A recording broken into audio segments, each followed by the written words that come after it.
Session 56 of the Law of One. Let's talk here about pyramids, and more pyramids. Let's pyramid.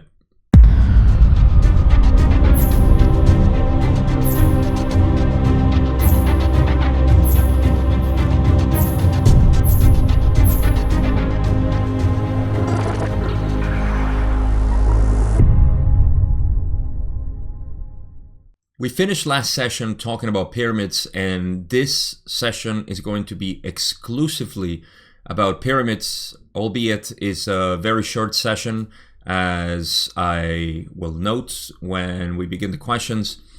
And there's more mention about pyramids in the next session, and so interspersed in between the next 50 sessions that we have left or so.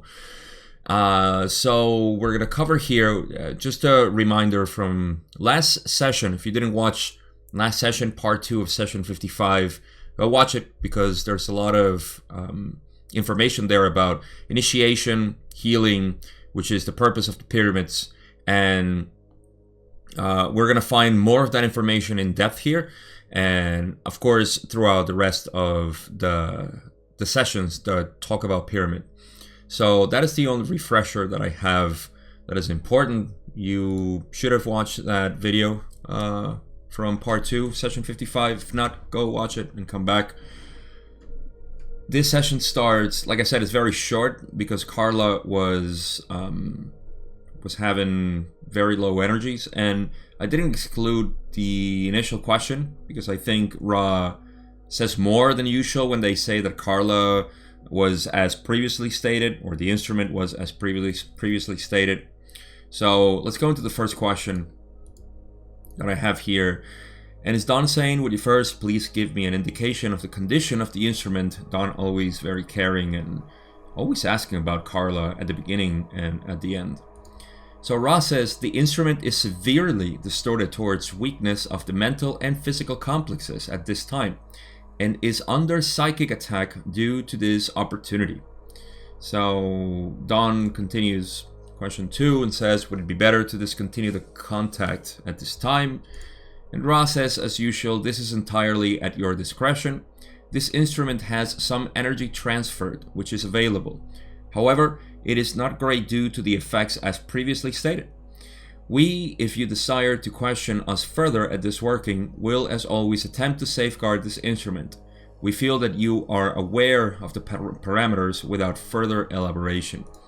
I suppose, I don't know what the parameters are, but this reminds me of when Ra said, when the instrument or Carla commits to the session, her will is sort of invested into this already, and so there's not much that can be done but to use that energy, otherwise it goes to waste.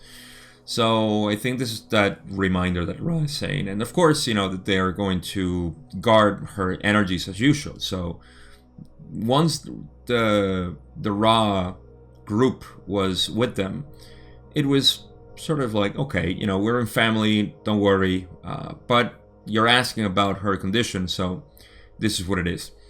Now, before I get into the pyramids themselves, I think this is a good reminder for us. This is not just a story that we're reading. We're looking at the state of a human being who was in the process of contacting higher intelligence, or interdimensional intelligence. Let me put it that way. I don't think I need to explain too much what higher intelligence is and what we are everything, so on. I don't know, I just always feel like this can be misinterpreted as we are lower intelligence, they are higher intelligence, we are whatever. But I know you are not those kind of people, otherwise you wouldn't be here in the middle of the raw material listening to this still. So, going back to that, I think this gives us a little of reflection of what our body is and how we should take care of it. Carla didn't take care of her body well. I mean, I'm not judging at all. I'm just saying that that's how it was. She was very committed to this. She had this martyrdom syndrome, which was, characteristic of somebody who is very loving. And she, as a result, she paid the price of her body being very low energy. She confessed that she was at some point, I think, around 80 pounds or so. And I don't know how tall she was. I don't think she was very tall, but still, she was very fragile. And I think that's something that we should take as a reference, to take care of our body. Ra did say at some point that to take care of the basic needs of the body are obviously essential. This is part of the acceptance of the self, and that means proper nutrition, proper exercise, meditation, of course. I think that those are the two things that I could criticize, constructively about Carla's lifestyle back then in the 80s, which probably could have, preserved her a lot more, not because of the contact itself, but just for herself. And this is something that we all can always improve. And I made a very short video, and not common within my videos, because I just felt like doing it and saying, you have all those things. I'll leave it up here if you want to watch it, like those 5 things that we know we should be doing more and we don't. And it's to take care of the body, enjoying the body. This is not a working machine. So in any case, that's all my rant about it. Actually, just suggestions and advice for you to take care of your body as well. Nutrition, exercise, meditation, enjoyment, and doing what you love. This all takes... It does huge work in the vital energies, which is what we are.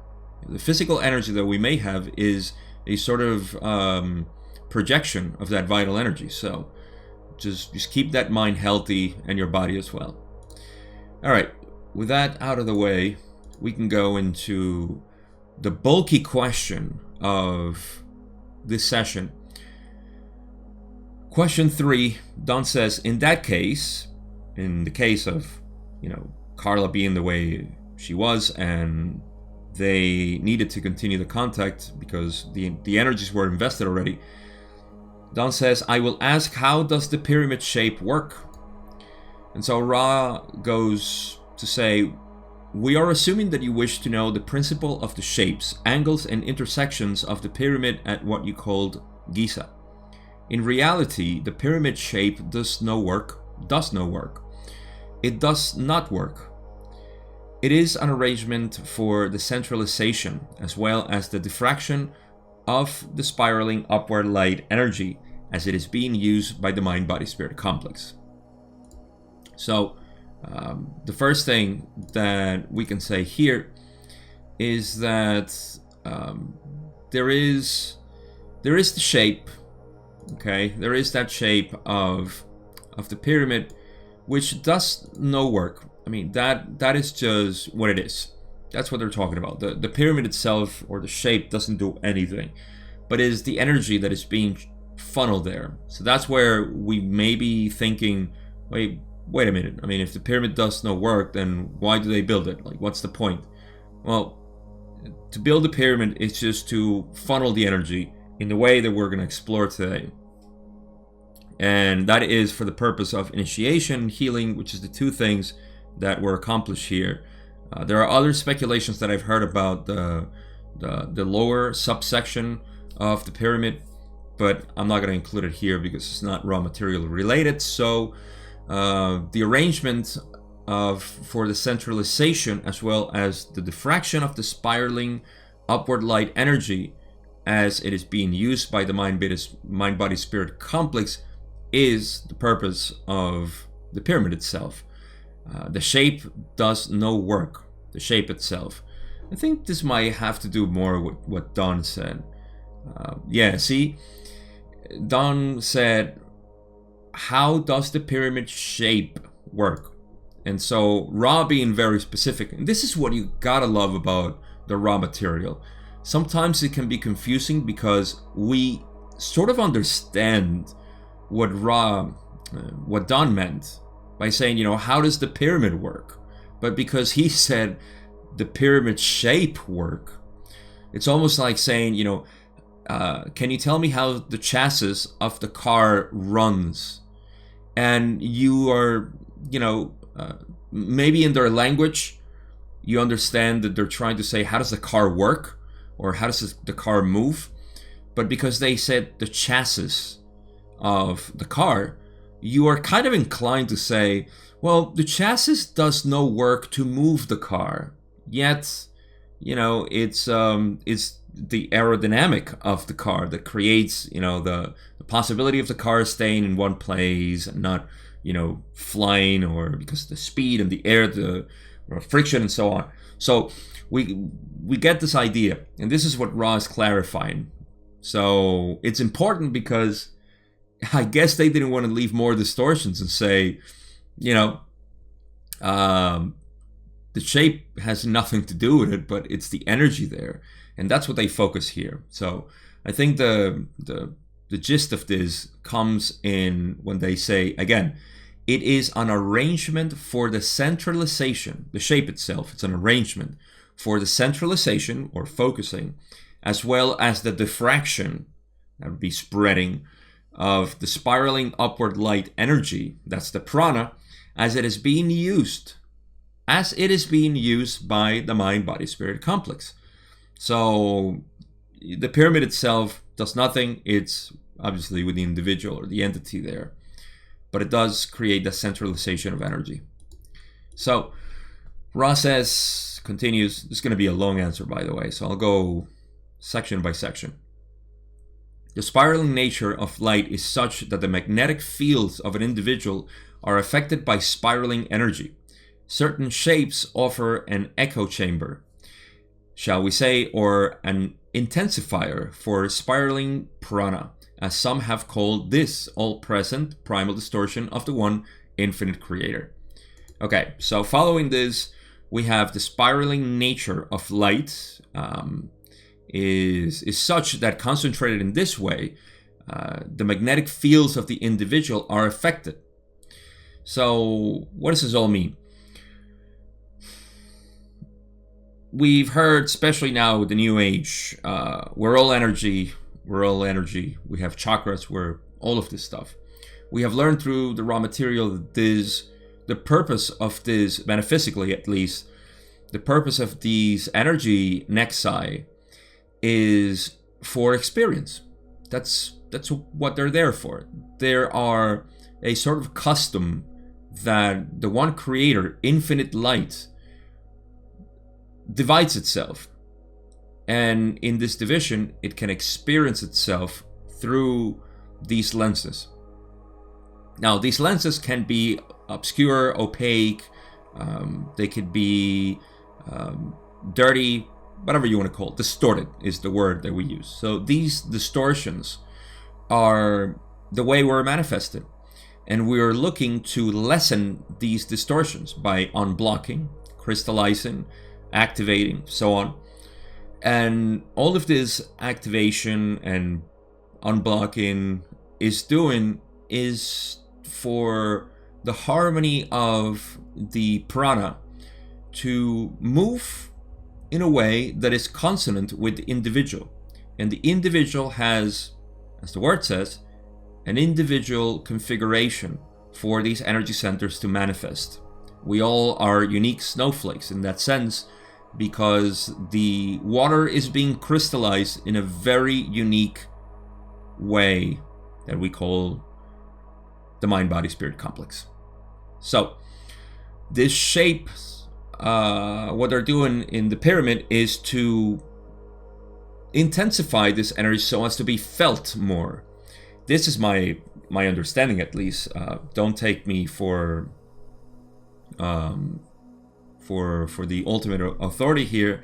I'm sure this can be refined much better, but this is what the shape is offering. It's offering an intensification of this energy for the person, basically, to realize more itself. Again, because it's my experience, and this is the same effect that we may feel in a therapeutic psychedelic experience or a long life style of meditation in which you feel and see this. This is how we discovered the chakras. We didn't discover the chakras, as far as I know, with teachings from interdimensional beings. These are teachings from the Eastern philosophies and religions, if we can call them that. I wouldn't call them religions, but some people do. Belief systems. And how do they do it? They realize them within themselves. How do they realize that this is a holographic universe? It's all within us. So, this is something that we discover if we had, of course, the culture, but not here, not on this side of the planet. And that's what we're trying to do with this awakening of the self. So, something else I might want to highlight. They say certain shapes offer an echo chamber. So the shapes, I suppose, will be the Queen and King's chamber, or the initiation and the healing chambers, as I like to call them. And Ra continues and says, or an intensifier for, an echo chamber of this energy, or an intensifier for spiraling prana. Because we're going to use a term that is important for Kundalini here. That's another thing that we have in the raw material. There are two energies. There is the prana and the inner light. The prana is the one that is being intensified here by the pyramid. The prana is what makes us. The prana is like the fountain of our beingness. This is what's being channeled through the red ray, through the root chakra. This energy is coming through, and it's being manifested. It's being absorbed and used by the other energy centers, and refracted when needed, and so on. Or when will it. So this intensifying for spiraling prana is it's part of certain shapes within the pyramids, which I think are the King and Queen's chamber, like I said. As some have called this all-present primal distortion of the one infinite creator. Okay, they're just they're referring to the prana itself. We have called them prana, but it's a primal distortion of the one infinite creator. Why it is a primal distortion? Because this is love light. This is the manifestation of the creation. This is love light, light love, that is being emanated from all parts of the universe. This is prana. It's not coming down from the earth. We can visualize it as coming down from the earth, and there are reasons that I don't want to get into for visualizing this, which is very real, but it's coming from everywhere. It's like a living respiratory system of the universe, which is constant. It's just flowing. That is the first primal distortion of the one infinite creator. So Ra says and continues, if the intent is to intensify the necessity for the entity's own will to call forth the inner light in order to match the intensification of the spiraling light energy, the entity will be placed in what you have called the Queen's chamber position in this particular shaped object. This is the initiatory place and is the place of resurrection. I just realized that I never moved to the slide. Believe me, it's there. Alright, mistakes happen. So let me fix this for the next slide at least. This one, because of last session, part 2, the last part of session 55, we can understand a lot more. Now, what is Ra saying here? Let's go phrase by phrase, which is a long one. They say, if the intent is to intensify the necessity for the entity's own will. This means if the necessity for the individual is to intensify the entity's own will to call forth the inner light. Here's where we get into kind of very distinct definition of one thing, which is the will and inner light. The inner light follows the will. Okay, so it's almost like the beam of light that a flashlight has, and the flashlight itself. So they're both one and the same, but you use it for illuminating those parts that you want. So the will could be the focusing of the light, and the inner light would be literally the inner part of the flashlight, the inner light. But you see, they both work together, otherwise they don't. So they are together. So with that distinction, we can say that the will, which is our intention, is to call forth the inner light. And the inner light just wants to know itself in order to match the intensification of the spiraling light energy. That would be the intensification of the love light that is present in the pyramid at that specific place, which is the Queen's Chamber. So if the intent is to, in essence, direct our will towards seeking, then the entity would be placed in the Queen's Chamber position in this particular shaped object. I don't know if they're referring to the object of the chamber itself. There might be some geometry there that is relevant for the echoing or the intensification or whatever Rock called it in the previous slide. I forgot what they said. Yeah, intensification or echoing chamber. So, all right. So if the person or the entity is desiring to know itself, okay, I want to be initiated into knowing myself, then they would be placed there in the Queen's Chamber. This is the initiatory place and is the place of resurrection. So resurrection is to come alive again. Well, how does that happen? If I'm alive, how do I resurrect within my own life? Well, you see, you think you're alive before awakening. You have a conception of what being alive is. But if you know anything about initiation, awakening, and so on, you would know that your life changes, right? You know that, oh my God, I had this one experience, mystical experience, or could be anything. Could be anything that shakes the foundations of your life. And so you find yourself in a place of a lot of turmoil, a lot of conflict, because everything that you believe you were is now being questioned by yourself. How is that possible? You're entering a cognitive dissonance here, in which reality is shining from you, but you're being met by the resistance of your old self. This is the initiatory process. You don't fight it. You resist it for as long as you want until you finally accept it. There is no other choice. Once you're shown reality, there is no way to shy away from it. You can only resist it. And this is the process that everybody's going through.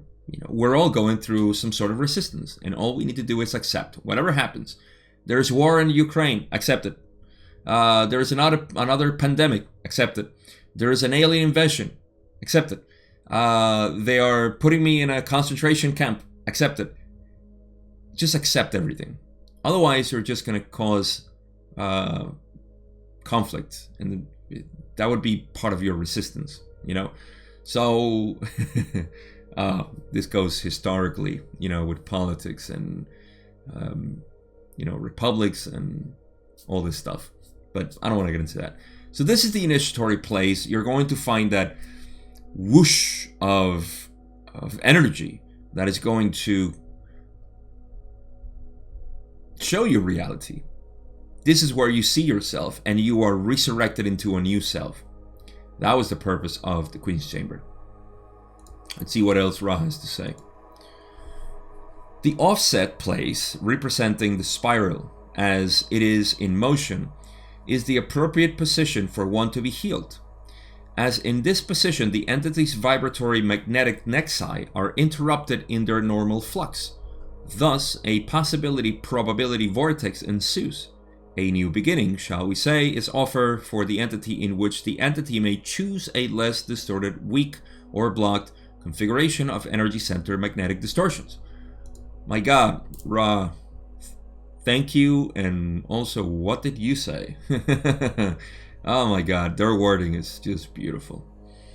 So, energy center magnetic distortions. It's not complicated, I promise you. The offset place, representing the spiraling as it is in motion, is the appropriate position for one to be healed.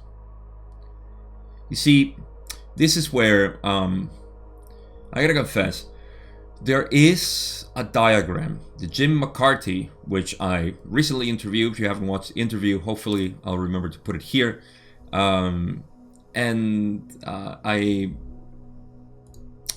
Jim McCarthy did this diagram, which I for the life of me, I can't find online.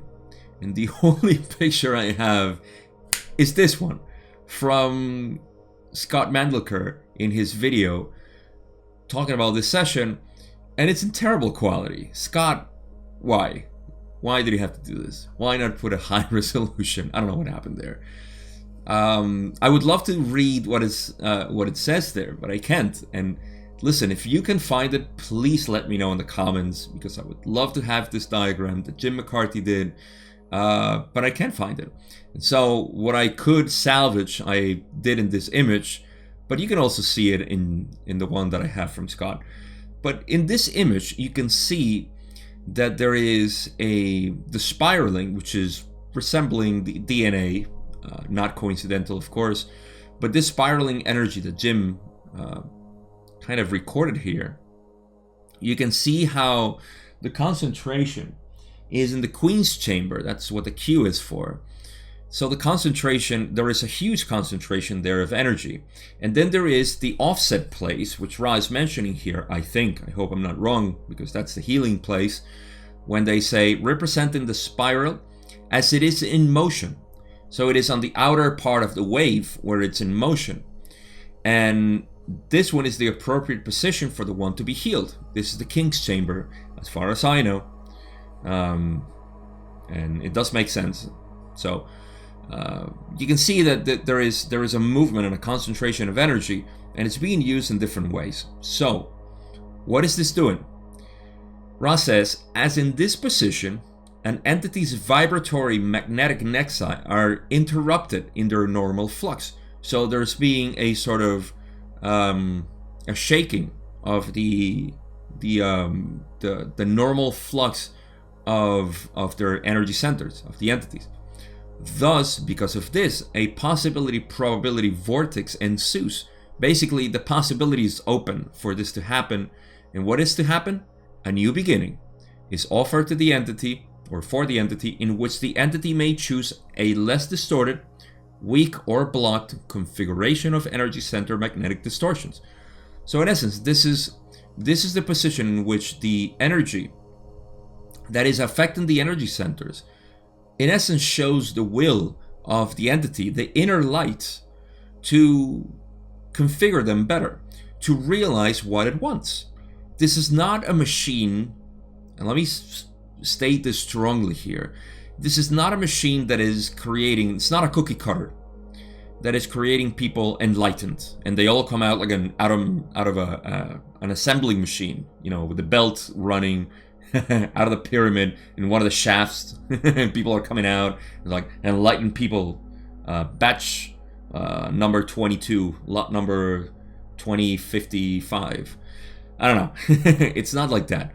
It's an offering.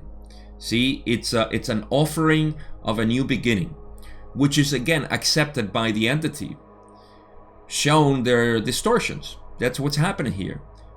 Okay, you wanted to see the divine, you wanted to see the God in yourself, go to the Queen's chamber. Boom, your will is directed now. Now you go to the healing, in which you see your energy centers to see, okay, this is the configuration that I want because it's my free will to decide this. We are doing all of this right now too. This is not something that's being done, like I said, in a machinery of the pyramid. Pyramid is not even working anymore, according to Ra. So what I want to stress here is that this is simply a an offering for a new configuration, like Ra said, the entity may choose a less distorted configuration or a less weak or less blocked. That's why they have the comments there of energy center magnetic distortions. So your energy centers will be shaped according to your desires. So we continue on. Ra says the function of the healer in crystal may not be overemphasized, for this power of interruption must needs be controlled, shall we say, which incarnate intelligence, the intelligence being that of one which recognizes energy patterns, which without judging recognizes blockage, weakness, and other distortion, and which is capable of visualizing through the regularity of self and of crystal the less distorted other self to be healed. So this is quite important. Let me say why. I have said that the closest, and forgive me for having so little experience in the plethora of ways in which this can be done, but in my experience is the shamanic traditions that we've always had. And there is the healer, who is a crystallized being, the shaman, and they work not only with crystals but with other instruments. And this is what they do.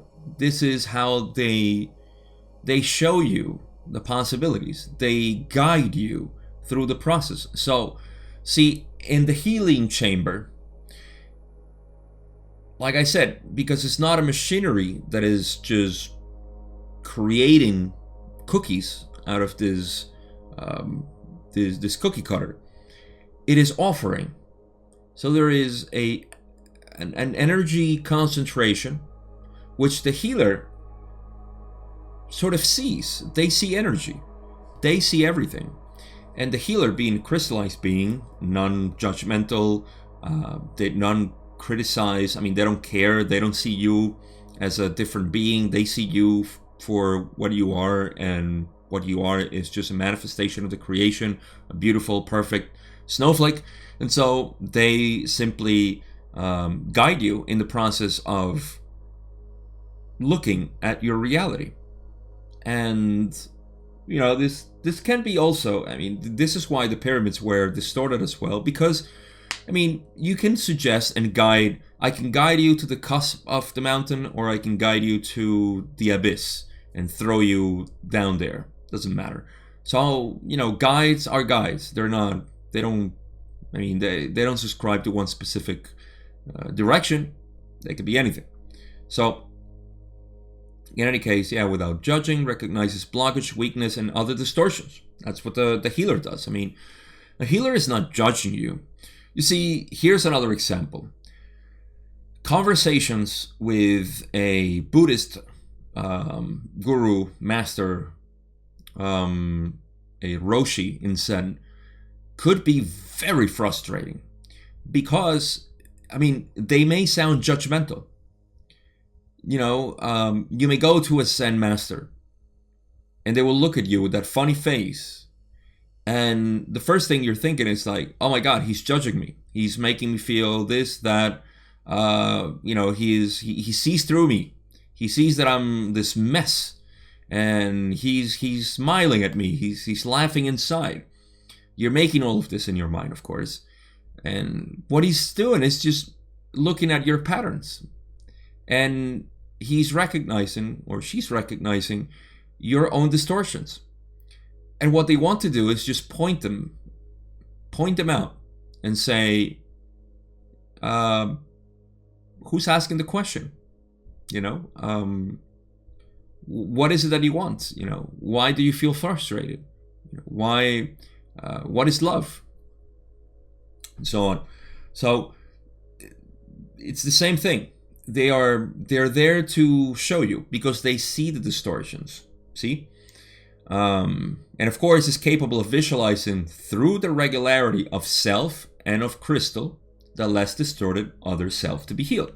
So they are capable of visualizing the other self to be healed through the regularity of self which is not themselves as an entity, ego-driven entity, but by their crystallized beingness and the crystal itself.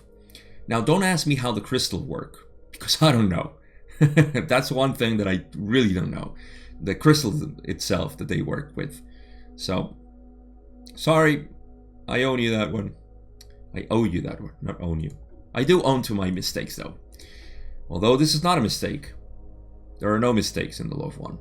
Speaking of the law of one, Ra says, other shapes which are arched, groined, vaulted, conical, or as your TPs are also shapes which this type of intensification of spiraling light are also shapes with this type of intensification of spiraling light. Your caves being rounded are places of power due to this shaping. I'll keep going. It is to be noted that these shapes are dangerous. We are quite pleased to have the opportunity to enlarge upon the subject of shapes such as the pyramid, for we wish, as part of our honor duty, to state that there are many wrong uses for these curved shapes. For with improper placement, improper intentions, or lack of the crystallized being functioning as channel for healing, the sensitive entity will be distorted more rather than less in some cases. This is a huge point. Huge point. Oh, so many things I can get out of this. But first, they recognize that many shapes that we have that are conical, round, arch, and so on, the teepees as well have this sort of conical shape. They also concentrate the energy of, and this is why you see in many of our religious systems and the architectures that they have these dome structures, and ascetic people, or just I forgot what they'll call shramanas. They would also retire to caves. I mean, masters who go into silent retreats and so on. There's one called Milarepas from India, who went to this cave, and the cave's still there. It's a tourist section, of course, where his hands were actually impressed on the stone, which we now know through the raw material that that's possible when you can manipulate intelligent energy. And Milarepas was, it's a funny story, but in any case, he lived in a cave. That was his cave. So, I'm destroying things here. Here we go. All right. So, these can be used in different ways, and one of them can be, they don't say negative, but there are wrong uses. I think the danger part that Ra is talking about here, and I think this is the important part, because even a negative doesn't want to do this to people. I don't think they would bother. They have other uses they can do with this, but they're happy, for people to be distorted this way, of course. But what is happening here is that sensitive. See, Ra says at the end, the sensitive entity without the proper intentions and lack of crystallized being functioning as a channel for healing, which is the healer, improper placement and so on, they can end up being more distorted rather than less in some cases. The sensitive entity may be, in my bias, somebody who is not very aware of the inner light, of the emanation of the Creator everywhere, of this evolution that we have, this purpose of the creation, the desire to seek the Creator in all things. That would be a sensitive entity. Sensitive to me in the sense that they can be easily impressed or distorted. They easily impress, meaning that you can be pressed in some way and have an imprint because of that. Whereas, if I am told the Creator is evil and all it wants is to separate every one of us, then that would cause no impression to me, because I already have a huge affinity for unity, and I have an affinity for infinity. So, but somebody who isn't, and I get them all the time. People confuse saying, I think there are evil entities that are doing this for us to be deviated from whatever, and they're still in that fear mentality, which is okay, because that's just showing them where they are at, and if they can't see it, they'll eventually do it, whether in life or in death, doesn't matter. But this is this type of sensitivity that can happen in a pyramid, and the use of the pyramids themselves, because you're concentrating all this energy. It's almost like psychedelics, man. I say it all the time. Psychedelics are not to be play with. Psychedelics are something that's causing you to go through a process like this, and you want to have, I don't know, I don't want to say what you want to have. I think you should know. If you don't, you will. In any case, I don't want to deviate too much. We have more to cover. We're halfway through it, and I want to finish the session today. So Ra says, to finish this up, it is to be noted that your peoples build, for the most part, the corner or square habitations, for they do not concentrate power. It is further to be noted that the spiritual seekers has, for many of your time periods of years, sought the rounded arch and peaked forms as an expression of the power of the Creator. So, again, just to finish this up, I would say that there is, of course, the tendency of humans to build this square or corner houses that we have, or habitations, because they don't concentrate power. Now, I'm not sure what Ra meant with this, if it is that we don't appreciate the concentration of this energy and live within the energy, because that would kind of contradict the effect that these, living in a place that concentrates this energy may cause on the individual. Or maybe that's what they're trying to say. It is to be noted that we tend to build corner houses because they're sort of neutral. They're allowing everything to flow as it is. It's not a place for living. Maybe that's why they continue to build pyramids in Egypt afterwards, for preserving the dead. It does have preservation qualities, a pyramid. There are experiments that have been done with pyramids, and the food does not get withered or consumed. It doesn't, what's the word I'm looking for? Deteriorated. So it doesn't perish. So in any case, I don't know what they meant there, but it is, I don't know, maybe that we don't need it. I would think that's why we have that inclination. We would rather have a neutral environment rather than a concentrating one. And it is further to be noted, and I guess this is the other side of the coin, that the spiritual seeker, our belief systems, over the years, we have built rounded arch and peak formed as an expression of the power of the Creator. So it seems like that's, for general living, we have the plain, neutral houses or habitations. And for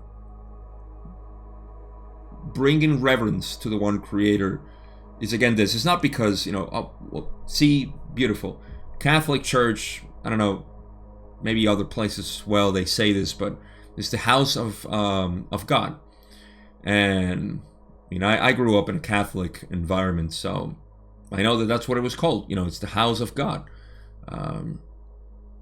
It makes sense. A house that is built so will concentrate the energy, which we all are, which is, God. And yeah, you should praying there would probably be, meditating there would be something beneficial to feel this energy.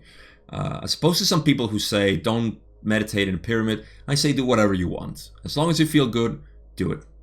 Now, it's not going to do anything special for you, but hey, if you feel good, do it. Why not? All right, question 4. Don says, is there an apex angle that is the angle for maximum efficiency in the pyramid? Ross says, again, to conserve this instrument's energy, I am assuming that you intend to indicate the most appropriate angle of apex for healing work. If the shape is such that it is large enough to contain an individual mind-body-spirit complex at the appropriate offset position within it, the 76-degree, 18-minute approximate angle is useful and appropriate. If the position varies, the angle may vary. Further, if the healer has the ability to perceive distortions with enough discrimination, the position within any pyramid shape may be moved about until results are affected. I'll finish it up. Ra says, however, we found this particular angle to be useful. Other social memory complexes or portions thereof have determined different apex angles for different uses, not having to do with healing, but with learning. When one works with the cone, or shall we say the silo type of shape, the energy for healing may be found to be in a general circular pattern, unique to each shape as a function of its particular height and width, and, in the cone shape, the angle of apex. In these cases, there are no corner angles. Thus, the spiraling energy works in circular motion. Okay. So there's a lot of geometry here which I lack, and I don't have much to say because this is a technical discussion about angles and how the prana does circulate in these different structures because of their angles and how they preserve or echo the energy that is being spiral upwards by the natural shape of these structures. So again, I'm sorry I don't have much to say here because it's all pretty technical. It seems that Ra is suggesting that different positions, like it's not, what was Don's question? That does usually clarify. Is there an apex angle that is the angle for maximum efficiency? So see, Don's question always makes the answer sound a little bit more coherent. So Don wants to know if there is, Don. You know Don by now. He's like me, he wants the most efficient way. What is it? Tell me the technique. And it's not as simple as that, it depends on the structure. So for, what does Ra say? If the shape is such that it is large enough to contain an individual mind body. It's very complex. So again, this is something that they mentioned in the past. For a pyramid to work, if he can house somebody inside, then the appropriate position within it would be 76 degree, 18 minutes, which I don't really know where that is. Approximate is the angle useful and appropriate. So in that specific one, that's the apex, right? Or angle? Is that what he was saying? Is there an apex angle? That is the angle for maximum efficiency. So yeah, in that structure, it is that way. Now, if the position varies, the angle may vary. Further, if the healer has the ability to perceive distortions with enough discrimination, the position within a pyramid shape may be moved about until results are affected. So depending on the healer as well. There are many factors as to how this works. Thank God we don't need to use this anymore. And this is just like old technology. I'm pretty sure it would work now. Still, but I don't believe it's needed. So, however, we found this particular angle to be useful, and then they go on to say that other social memory complexes. This is why we probably see so many different structures around the world, especially in the Americas, South America specifically, with the old South American civilization, who was allegedly more than 30 million. They're finding now the new research that they're doing and finding all these amazing cities buried under the ever-growing Amazon jungle. But apparently we had over 30 million, which was, I think, 10 times the amount of people we had in Europe. So take a guess of how huge the civilization was. It only took one group of people from Europe to come by and spread their disease, and everybody died. That's one history that I would love to know more about. That's fascinating. Anyhow, in these cases, there are no corners, angles, thus the spiraling energy works in circular motion. We're referring to the TPs, no, the conical. Is that right? I think it was the conical and silo. Yeah, conical and silo. Then the energy moves different because there are no corners, I think. So again, this is all technical stuff that, one, I lack the knowledge. Two, there is no research as far as I know, to test this, because we're talking about prana, something very obscure and metaphysical, and nobody cares about that. And then there is the need for architects. Maybe in the future. Maybe you in the future will do this. Let me know. All right, question 5. Don says, I will make a statement that you can correct. I intuitively see the spiraling energy of the Giza pyramid being spread out as it moves through the so-called King's Chamber, and then refocusing in the so-called Queen's Chamber. I am guessing that the spread of energy in the so-called King's Chamber is seen in the spectrum of colors, red through violet, and that the energy centers of the entity to be healed should be aligned with the spread of the spectrum so that the spectrum matches the various energy centers. Beautiful. Can you correct the statement? Ra says, we can correct the statement. Don says, would you please do that? Ra says, the spiraling energy is beginning to be diffused at the point where it goes through the King's Chamber position. However, although the spirals continue to intersect, closing and opening in double spiral fashion through the apex angle, the diffusion or strength of the spiraling energies, red through violet color values, lessens if we speak of strength, and gains if we speak of diffusion, until at the peak of the pyramid you have a very weak color resolution useful for healing purposes. Wow. Okay, let me finish this part. Thus, the King's Chamber position is chosen as the first spiral after the centered beginning through the Queen's Chamber position. Though, I correct myself, you may visualize the diffusion angle at the opposite of the pyramid angle, but the angle being less wide than the apex angle of the pyramid, being somewhere between 33 and 54 degrees, depending upon the various rhythms of the planet itself. Whew. Okay, this is a heavy one in so many ways. Ones that I can talk about for sure, and the other one I'm kind of lacking. So let's go back to Don's question. This is better visualizing, again, the picture that I kind of sketched up here, which we'll probably use as opposed to Scott's very low resolution. And you can see that what Don is referring here, let me reread Don's question because that's where we get the most out of it. Okay, so Don says that he intuitively sees the spiraling energy of the Giza pyramid being spread out as it moves through the so-called King's Chamber.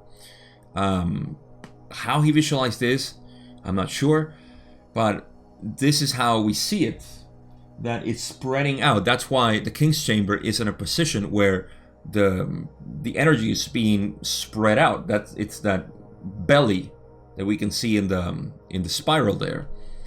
And so it's there's like a bottleneck at the Queen's Chamber, and that's when where Don says, as it moves through the so-called King's Chamber and then refocusing in the so-called Queen's Chamber.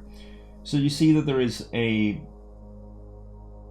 there's actually 3 necks there, right? There is the Queen's Chamber, which is for initiation.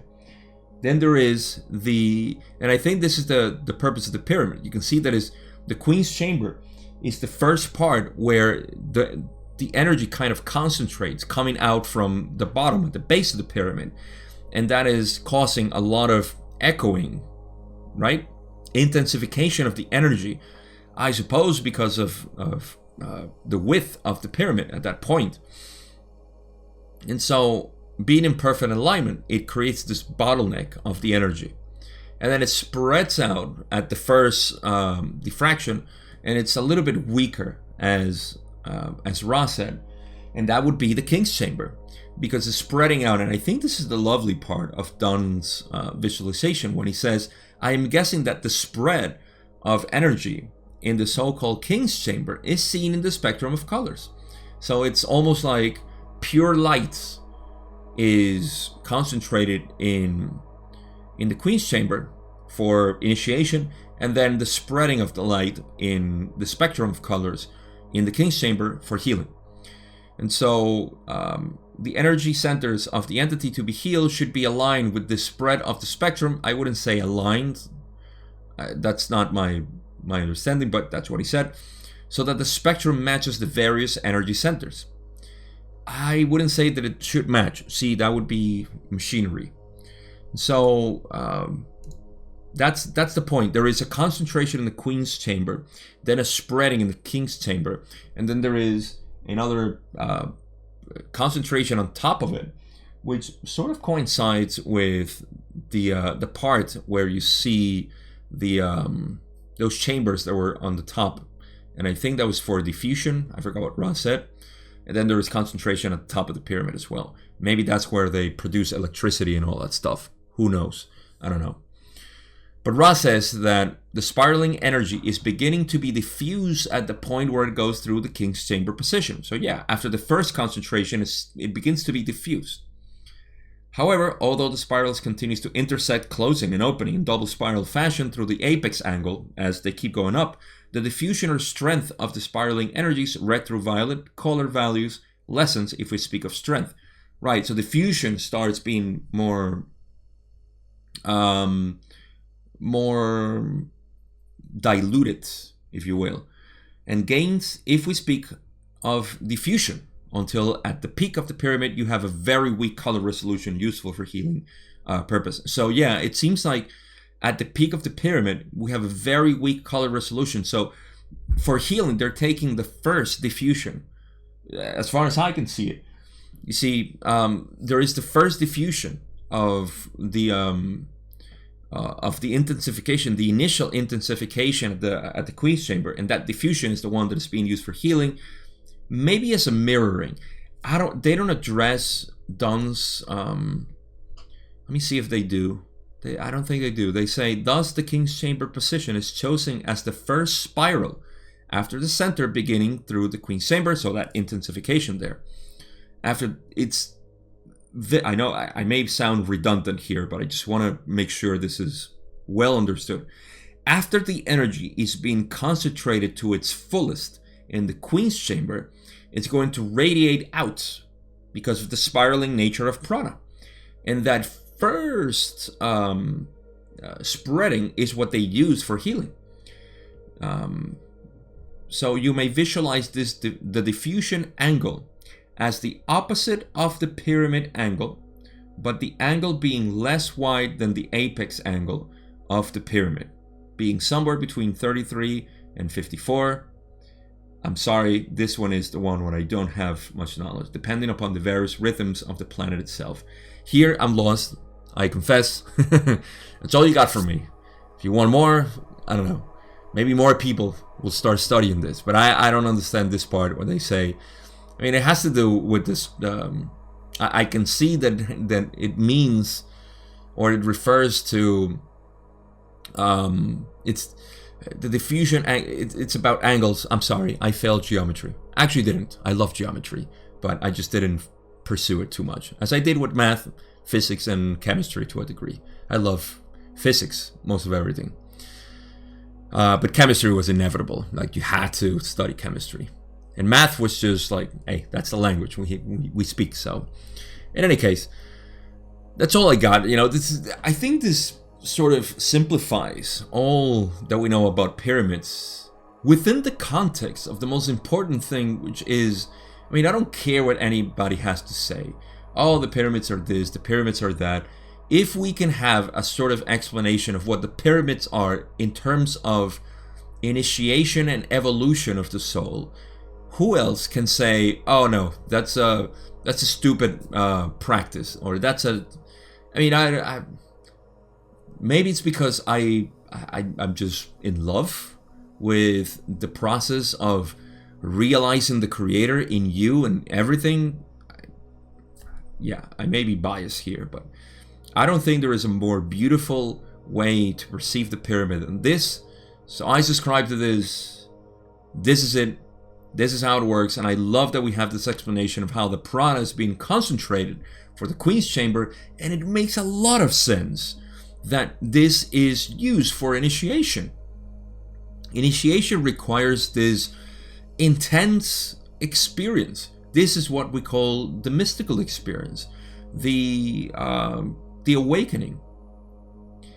And it makes sense. And then diffused. Now you can see yourself a lot more.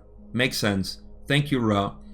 I can finish the session with the last question I have, which is question 7, where Don says, then I assume if I start my angle at the bottom of the Queen's chamber and make a 33 to 54 angle from that point, so that half of that angle falls on the side of the center line the King's chambers is on, that will indicate the diffusion of the spectrum starting from the point at the bottom of the Queen's chamber. Let's say if we're using a 40-degree angle, we could have a 20-degree diffusion to the left of the center line, passing through the King's chamber. Is that correct? Ra says, this will be the last full question of this session.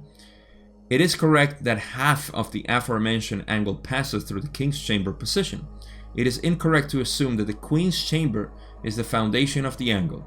The angle will begin somewhere between the Queen's chamber position and thence downward towards the level of the resonating chamber, offset for the healing work. This variation is dependent upon various magnetic fluxes of the planet.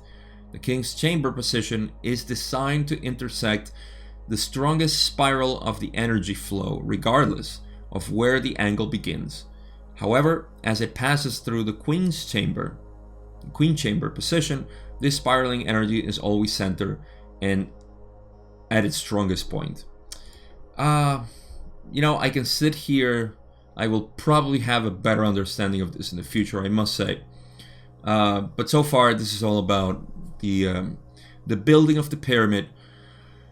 If we're talking about the Giza pyramid, we know that it's no longer functioning because the energy fluxes of the planet have changed over the thousands of years, and this is why Ra says that this variation is dependent upon various magnetic fluxes of the planet.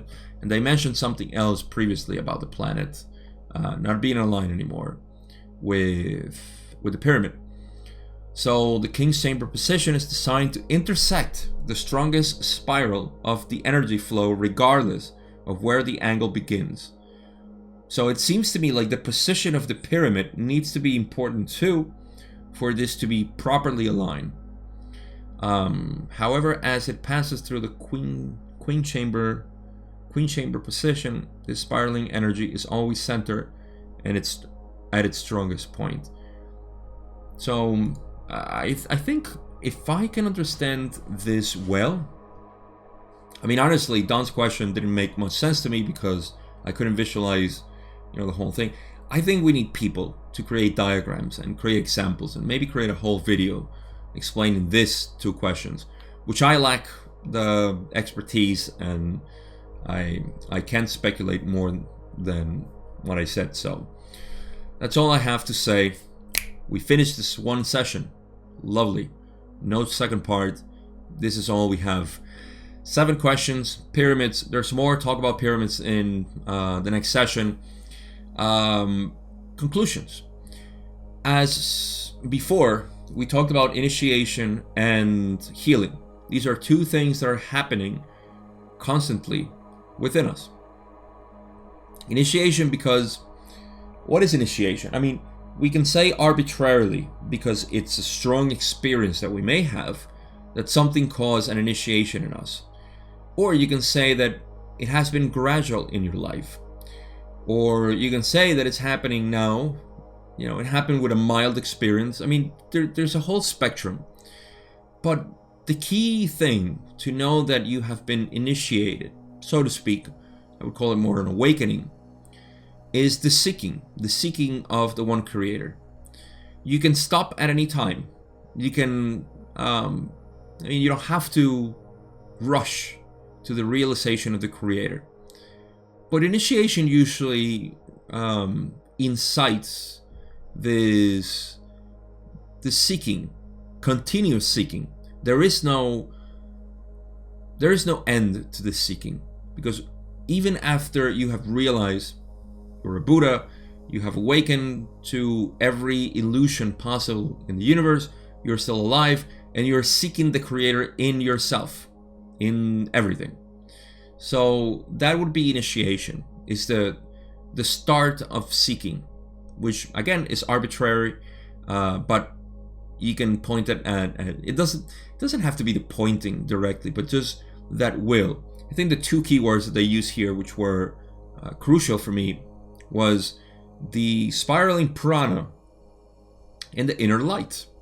Now we know from session 49, second part if I remember correctly, Kundalini, look it up if you haven't watched it, where I discussed the Kundalini and how there is the upward spiraling energy, the prana, and then there is the downward spiraling energy, which is the will / inner light. Okay, and so there is this inner light that is shining down on the spiraling upward spiraling energy, and where it meets, that's the Kundalini.